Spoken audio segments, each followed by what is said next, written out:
क्या है, और आज मैं इसका थोड़ा सा प्रयोग भी कराऊंगा लास्ट में कि ऊर्जा के बारे में लोग बताते हैं लेकिन एहसास उसका कभी किया है आपने, उसका प्रयोग किया है? आपको आपकी ऊर्जा से जरूर एहसास करा करके यहां से जाऊंगा मैं। लास्ट में एक छोटा सा प्रयोग होगा। और हम बहुत खुश नसीब हैं, बहुत सौभाग्यशाली हैं कि 84 लाख योनियों के बाद इस भारत माँ के गर्भ से हमने इंसान के रूप में जन्म लिया है। क्योंकि इस धरती की महानता के बारे में हमने शायद पढ़ा होगा लेकिन इसका एहसास नहीं किया है। ये धरती जप की, तप की, ज्ञान की, विज्ञान की, पुरुषार्थ की, परमार्थ की, वीरों की, वीरांगनाओं की धरती है। और ऐसी धरती पर जन्म लेना 100 जन्मों के पुण्य के समान है। तो कितने परम सौभाग्यशाली हम लोग हैं। मैं यहीं से, दिल्ली से सटा हुआ उत्तर प्रदेश है, लगभग 80 किलोमीटर की दूरी पर मेरा गांव, बुलंदशहर डिस्ट्रिक्ट में औरंगाबाद अही। एक किसान और जवान का बेटा हूं। खेतों में हल भी चलाया है। गांव की भाषा में उसको फावड़ा बोलते हैं, वो भी चलाया है।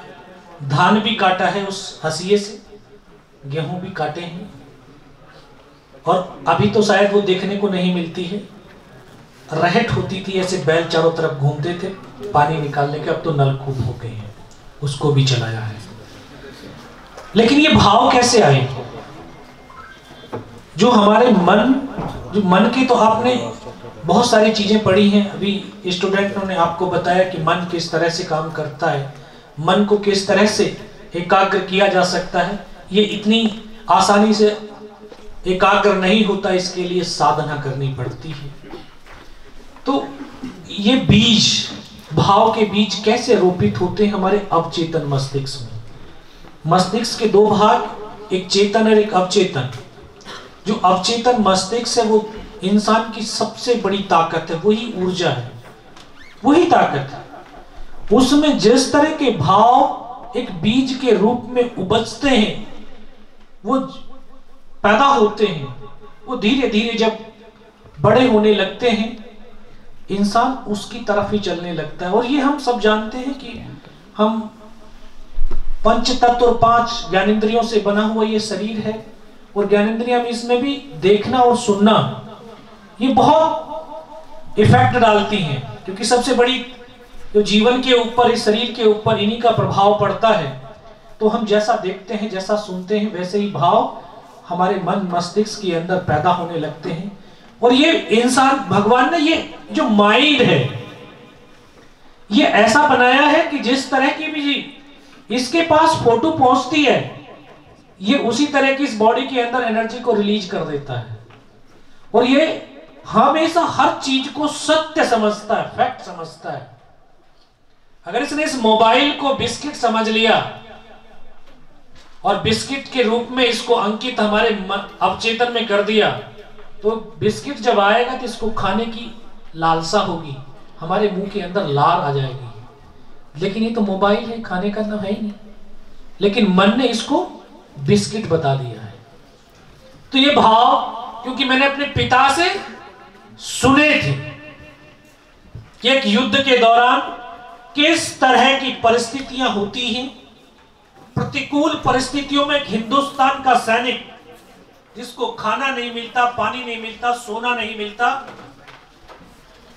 चारों तरफ लाशें ही लाशें होती हैं, लेकिन फिर भी वो अपने लक्ष्य की तरफ बढ़ता रहता है। कोई बात नहीं, आवाज पहुंच रही है पीछे? Yes sir.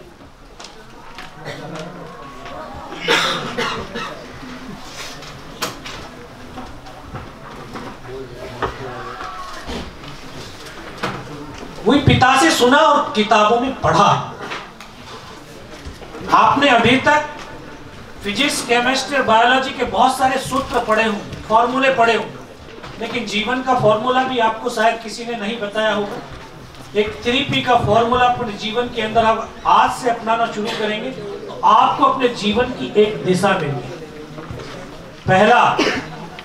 पहला P, पर्पज।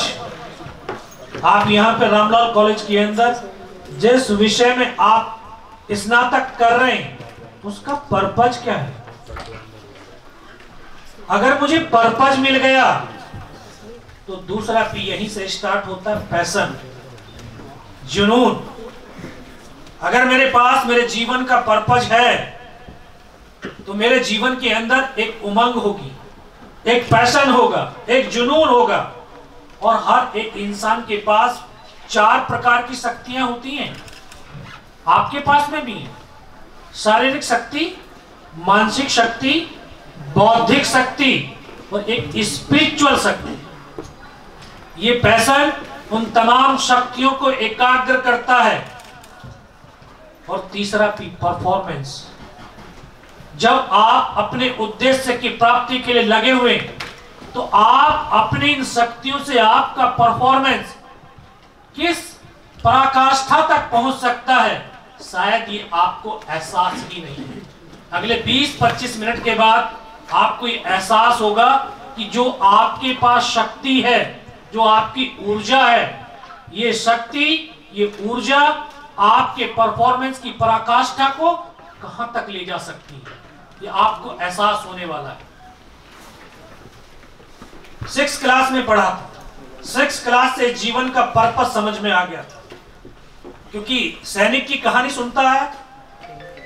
6th क्लास में अब्दुल हमीद का चैप्टर पढ़ा कि एक हिंदुस्तान का अकेला सैनिक पाकिस्तान के 8-8 पैटर्न टैंकों को ध्वस्त कर देता है और नौवे पे निशाना लगाते लगाते मां भारती की गोद में सो जाता है। फिर जीवन का एक आदर्श, क्योंकि आपके भी आदर्श होंगे ना, जो आप बनना चाह रहे हैं उसका एक जरूर रोल मॉडल आपने चुना होगा। और जिस तरह के आप रोल मॉडल चुनते हैं वैसे ही आप बनते हैं। मेरे जीवन का आदर्श वो 21 साल का नौजवान जो 1971 में टैंक से टैंक की लड़ाई लड़ता है और पाकिस्तान के एक स्क्वाड्रन, शायद आप एक स्क्वाड्रन का मतलब नहीं समझ रहे हो, 14 टैंक होते हैं उसमें, एक स्क्वाड्रन को पूरा ध्वस्त कर दिया था और फिर वो भी मां भारती की गोद में समा गया।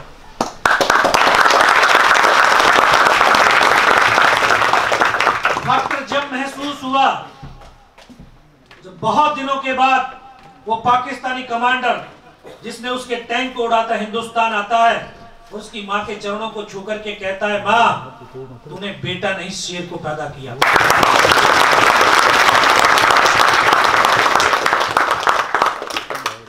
उस आदर्श के साथ आप ही की तरह क्लासों में पढ़ता हुआ आगे बढ़ा। समय तो अपनी गति से चलता है। इस जीवन में सबसे बेशुमार कीमती चीज क्या है? समय। ये इससे बेशुमार कीमती चीज कुछ नहीं है। समय अपनी गति से चलता है और इसकी बहुत बड़ी विशेषता है कि हम इस समय की गति के साथ अपने कदम से कदम मिला करके चले तो ये हमें अपने लक्ष्य तक पहुंचा देता है। और इसकी बहुत बड़ी खूबसूरती भी है, अगर आप रुक गए ना, आपकी बाजू पकड़ करके साथ में चलने वाला नहीं है, आपको वहीं खड़ा हुआ छोड़ करके चला जाए। तो समय तो अपनी गति से चला। ऐसा नहीं है कि मैं बहुत क्लास का ब्रिलियंट स्टूडेंट हुआ करता था, नहीं, एक एवरेज स्टूडेंट। 11th पास किया, 12th में आया, तब लगा यार भर्ती होना चाहिए। मात्र 16 साल 5 महीने की अवस्था थी, फौज में भर्ती होकर के चला। एक पावर ऑफ विजुअलाइजेशन, उसका आपको एहसास कराऊंगा आज। ये पावर ऑफ विजुअलाइजेशन, जब हम जो चीज जो बनना चाहते हैं, जो उसको विजुअलाइज करते हैं, हम वो बन जाते हैं। 6th क्लास से पर्पस क्लियर था, विजुअलाइज करता था, एक फौजी हूं, एक युद्ध लड़ना है और एक युद्ध लड़ रहा हूं। इन सपनों को देखता नहीं था, जीता था।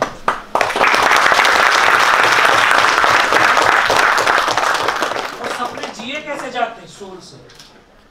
जब सोल तो इस अल्लाह वाहिगुरु परमात्मा का अंश है, और जब परमात्मा आपके सपनों में शामिल हो गया तो दुनिया की कोई ताकत ऐसी नहीं है कि जो आपके सपनों को साकार होने से रोक सके। तभी वो सपना साकार के कगार पे पहुंचा। 1 साल की ट्रेनिंग, आप ही अपने कैरियर को बनाने के लिए आई, ये रामलाल कॉलेज के अंदर ट्रेनिंग कर रही है। ये ट्रेनिंग का पार्ट है जो हमें मानसिक रूप से और शारीरिक रूप से सशक्त बना रहा है, समृद्ध बना रहा है, ताकि भविष्य की चुनौतियों से लड़ने की आपकी क्षमता पैदा हो सके, आप उनसे लड़ सकें। कायरों की तरह नहीं कि डर करके भाग जाएं, बल्कि उन चुनौतियों का डट करके शेरों की तरह मुकाबला कर सकें। ये ट्रेनिंग का पार्ट। फौज की ट्रेनिंग आग की भट्टी होती है, यहाँ तो ट्रेनिंग आपके जो है पंखे चलते हैं फर्स्ट क्लास, कहीं एयर कंडीशन भी है, और उसमें ट्रेनिंग के लिए भी आप